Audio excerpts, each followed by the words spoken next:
నమస్తే అందరికీ ఈరోజు మనం గుడ్డు పీతల కర్రీ అయితే తయారు చేయబోతున్నాం. మరి మీలో ఎంతమంది గుడ్డు పీతలు తిన్నారో నాకు కమెంట్ చేయండి. చాలామంది నార్మల్ పీతలు తినుంటారు కానీ ఈ పీతలు అయితే తినుండ్రు, ఎందుకంటే ఇవి రేర్గా దొరుకుతాయి. ఎక్కువగా వర్షాకాలంలో అయితే ఈ పీతలు అయితే దొరుకుతాయి. ముందుగా శుభ్రంగా క్లీన్ చేసి పసుపు ఉప్పు కారం వేసి కలిపి పక్కన పెట్టుకోండి. అలా పెట్టడం వల్ల పీతలకు అనేది బాగా పడుతుంది. ఇప్పుడు ఒక మిక్సీ జార్లో ఉల్లిపాయలని పేస్ట్ కింద చేసుకోండి. ఇప్పుడు ఆయిల్ వేడెక్కిన తర్వాత ఆ ఉల్లిపాయ పేస్ట్ పచ్చిమిర్చి వేసి పచ్చివాసన పోయేదాకా బాగా ఫ్రై చేసుకోండి.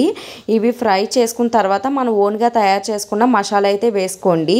ఇందులో అల్లం వెల్లుల్లి ధనియాలు జీలకర్ర గసగసాలు మిరియాలు కొంచెం చెక్క లవంగం వేసి బాగా పేస్ట్ కింద చేసుకోండి. ఇలా చేసిన తర్వాత ఇది బాగా ఫ్రై అవ్వాలి, పచ్చివాసన పోయేదాకా. అల్లం వెల్లుల్లి పేస్ట్ ఫ్రై అయిన తర్వాత ముందుగా మనం శుభ్రంగా చేసి పెట్టుకున్న పీతలను కూడా ఇందులో వేసుకోండి.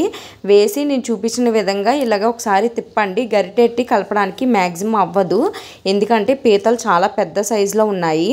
ఇప్పుడు మీకు కావాల్సినంత కారం ఉప్పు పసుపు వేసి బాగా కలుపుకోండి.